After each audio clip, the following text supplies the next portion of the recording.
Wesley Snipes is telling his side of the story. In an interview with The Guardian published Monday, the Blade star finally addressed allegations made by his Blade, Trinity co-star Patton Oswalt, who claimed Snipes was difficult to work with on the set of the 2004 movie. In an interview with the AV Club in 2012, Oswalt called Snipes expletive, crazy in a hilarious way and said he tried to strangle the director, David Goyer. "Let me tell you one thing.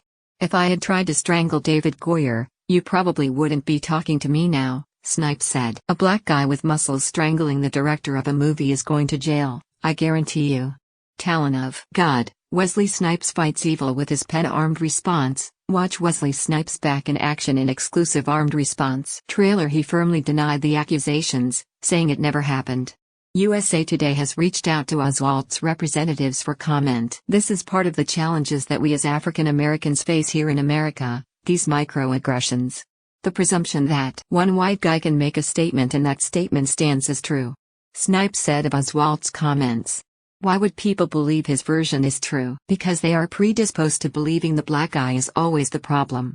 Snipes, who starred and executive produced Blade, Trinity, described Oswalt as someone I really don't know. "I can barely remember him on the set, but it's fascinating that his statement alone was enough to make people go, yeah, you know Snipes has got a problem."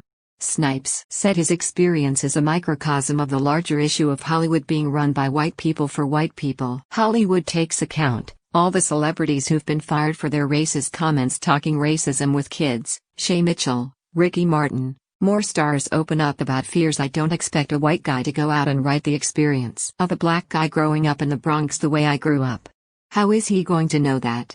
Instead, he urges black artists to follow the examples of filmmakers in South Korea or Nigeria, who are not sitting there complaining about not being included in Hollywood, but rather went and built their own. In the same interview, Snipes opened up about his life after serving a prison sentence, revealing that his work life hasn't been compromised. In 2008, Snipes was convicted of 3 misdemeanor counts for failing to file tax returns from 1999 to 2001. He lost an appeal for a retrial in 2010 and was sentenced to 3 years at McKean Federal Correctional Institution in Pennsylvania. "As far as the streets were concerned, it didn't change their appreciation for my work and my artistry one bit." "Not one bit," Snipes said, adding that has been offered some great roles, such as the upcoming Coming to America with Eddie Murphy. He also shared the silver linings of his prison experience, such as learning the value of time and how we often squander it.